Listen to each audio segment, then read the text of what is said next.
Good morning. Today is August 10th, 2021. This is Victor McCraw, and he is presenting his portfolio. It's being presided by Carol Porter and Lisa Becker. So Victor, do we have your permission to record? You do. Thank you. So we're going to just turn the time over to you for your presentation. Okay, you've still got my full presentation on your screen? Yes. We do. And you can hear me okay? Absolutely. Outstanding. All right. My name is Victor McCraw, and welcome to my portfolio presentation. My journey to Opal was a long one. I was an Arizona State Police instructor for 24 years before serving 3 years as Idaho Peace Officer Standards and Training Director. After retirement in 2018, I enrolled in the Opal program in spring 2019. The two potential future Broncos there, my son Turner on the left, my daughter Addie on the right, ages 8 and 10 at the time I started the Opal program. My oldest son, Colin, is an Arizona State Sun Devil, and he's got a degree in English, which came in very handy when I needed a proofreader for my 2 highlighted work samples. I learned a lot from both my needs assessment and my evaluation project, but I chose only one to cover here today. And the winner is needs assessment. Our 4-person team adopted the name the A-Team. We conducted a fall 2020 needs assessment that we titled Airborne Rescue Technician, Closing the Body to Billet Gap. Airborne rescue technicians are specially trained search and rescue personnel, and we call them ARTs. I have some frame of reference. In 2006 to 2007, I was a supervising paramedic for all Arizona trooper paramedics assigned to the air rescue helicopters around the state. 2 of my employees are pictured there outside the aircraft. Our job duties were very similar to ARTs, but certainly not as extensive. Great people and very tough job. As I review this project, I'll be talking about 3 of the Opal learning goals: taking a systemic approach, taking a systematic approach, and aligning solutions with strategic organizational goals. I'll talk about 2 learning points that were pretty important to me and some of the HPI tools that we used along the way. First things first, the client. Disclaimer, the agency, Airborne Rescue Technician, and ART are all pseudonyms. The agency conducts 64 search and rescue missions and saves 12 lives every day. The ARTs are largely responsible for the success of these missions, which is important because they're less than 1% of the total agency's manpower. This graph was part of our extant data.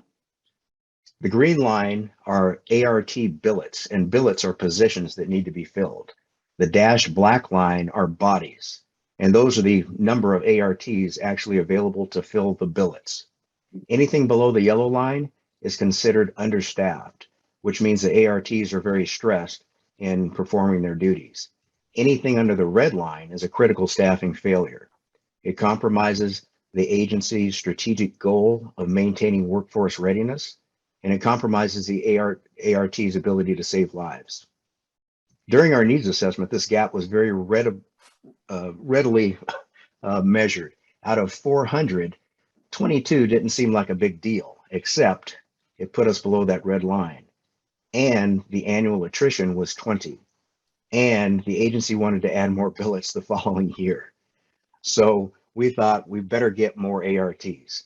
The only way to do that is to get more people through ART school. Unfortunately, for the last 2 years, the average graduation rate from ART school was 26%. That 74% failure rate was a glaring proximate cause of low ART staffing. With this information, the A-Team went to work. Spoiler alert, and learning point number 1, do not get sucked in by proximate causes. A systemic approach identifies causes versus symptoms. It looks at related practices within the agency, and it looks at areas of alignment and misalignment with relationship to the goal and the gap. And we were sucked in by the proximate cause. So we conducted a SWOT analysis of the ART school. The strength was that it was rigorous. It prepared the ARTs for the field. The weakness was that it was rigorous.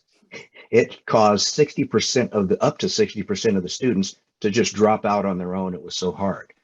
When we started to look at the opportunities and the threats externally to the A school is where we found the majority of our concerning issues. So this definitely was a systemic issue. Our application of the five whys was not formal at all. Basically what we did was harvest the answers to the whys that the client was already asking themselves internally, and then supplement those whys with our own when we formulated our questions in our interviews and our survey. So we built as big of a systemic view as we could, and it needed to be focused. And to do that, we used the questions, the structured questions in Hale's environmental scan. And that gave us a good systems view of the ART staffing process within the agency. And then it was time to go look for causes. A systematic approach is one which is planned and deliberate. It has structure and order, and it's outcome focused. It's not necessarily linear, but it has a definite direction. Our application of a systematic approach allowed us to use coordinated HPI tools and get what I call a synergistic effect, meaning our outcome was better than if we had used random individual HPI tools on their own. Our team agreed that we needed a framework to code all of our data. We had a ton of extant data and a ton of data that we got from our surveys and interviews. And the Chevalier's updated BEM was great. It was perfect for a while. We became absolutely overwhelmed with that top center box. The environmental resources. There was just so much information there. We needed more detail, and the BEM just wasn't getting it for us. So we started to look at other tools, and we came across Rummler's 9-box. We agreed that, yes, that's going to give us some detail. But man, we dreaded recoding all of our data. And to tell you the truth, we didn't have time. So we took a closer look at Rummler's, and we noticed that that top row, the organizational row, and the bottom row, the individual or performer row, wouldn't give us any more or better information than we already had. What we really needed was that center row dealing with process. So that's what we did. We took the process row and used it to supplement the environmental resources. We visualized this in a field force analysis, and here's what we came up with. As you can see, we have our driving forces in green, restraining forces in red, and on the left, we have our factors column. And in there, we have all of our sections from our BEM. If you go down to resources, process, and procedures, you can see that it's maxed out as a restraining force. So the BEM told us this is bad, and it told us it was really bad, but it didn't give us any more detail than that, and we really were struggling with that. So if you look down farther in the factors column, you'll see process goals, process design, and process management. Those things we borrowed from Rummler. And as you see, we were able to break out that category into 3 separate areas. It gave us a better handle on what we were looking at and allowed us to move forward. It gave us the detail that we needed to analyze that bad factor in a meaningful way. Now we were ready to select interventions.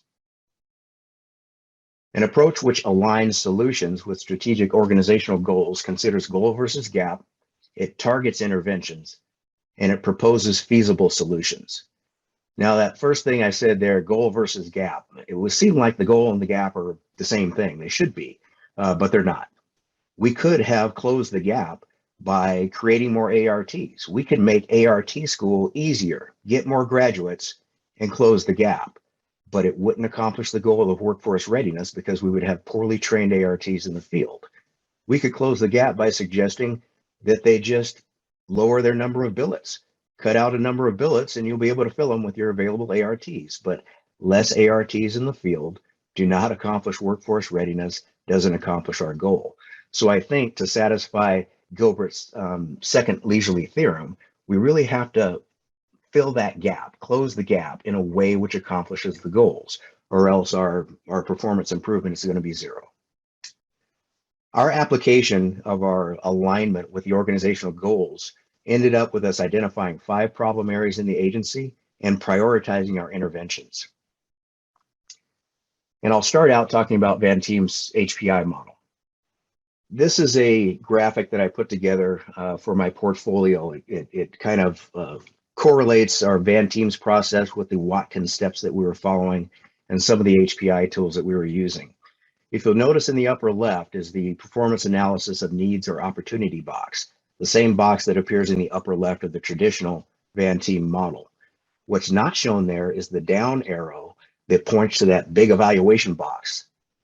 I always looked at Van Team's process and I looked at that evaluation box and I said, okay, that's great. We'll do that after. We'll do that when we're done.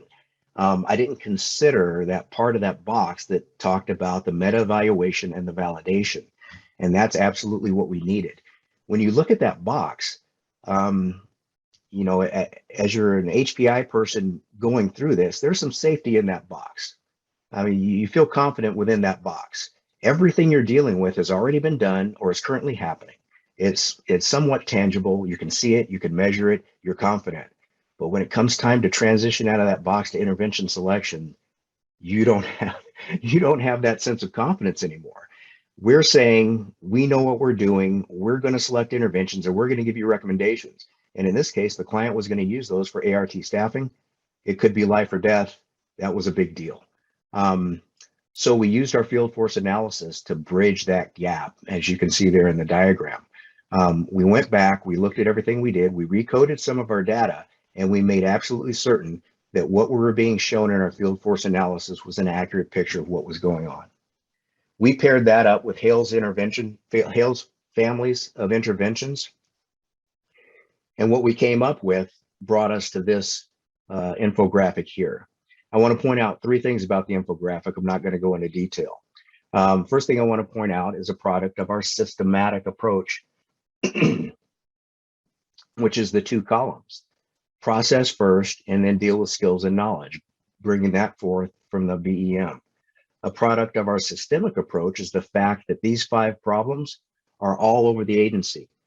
They're systemic, they're not in one area. Matter of fact, only number 2 deals with our original proximate cause, which is the ART school. A product of our alignment with our goals are the 1, 2, 3, 4, and 5, our prioritization of these problems, which we carried forward into our recommendations.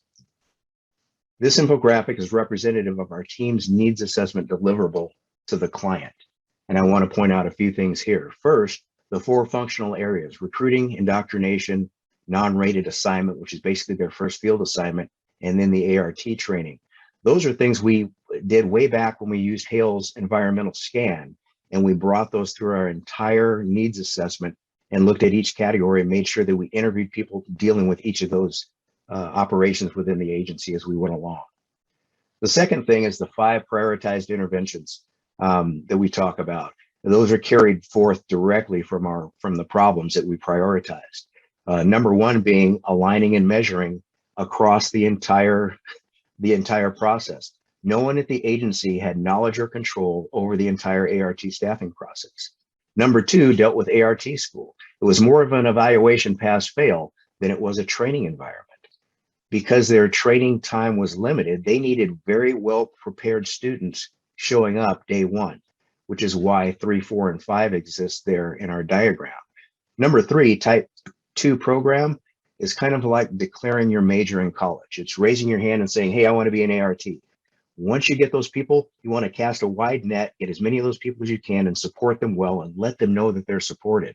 A persona that we created for the typical ART candidate told us that that was important. Number 3 and 4, directly related to ART school preparation. That needed to be developed. The instruction needed to be looked at, and evaluation program needed to be put in place to make sure that these students weren't surprised when they showed up at ART school week 1 and walked in the door and were absolutely surprised. We thought that we could absolutely reduce that 60% of the students that quit on their own.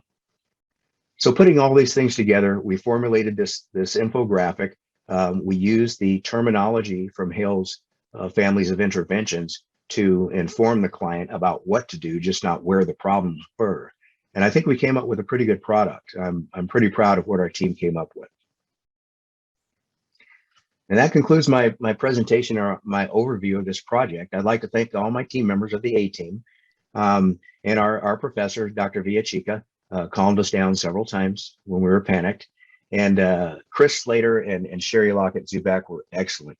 They were previous instructors of mine, and when I called them and said, hey, we need some help, they were more than willing to sit down for an hour or so with our team. Chris had some inside knowledge about the agency and was able to guide us in different areas. And Sherry helped us create that persona of the typical ART candidate, which really gave us some valuable perspective as we went through the entire process. Well, thank And you. now I'll take your questions. Yes, and we will have quite a few for you, but All right. before we do, I mean, an excellent project and very fascinating. So I appreciate kind of the deeper dive on one of the projects. That was really helpful.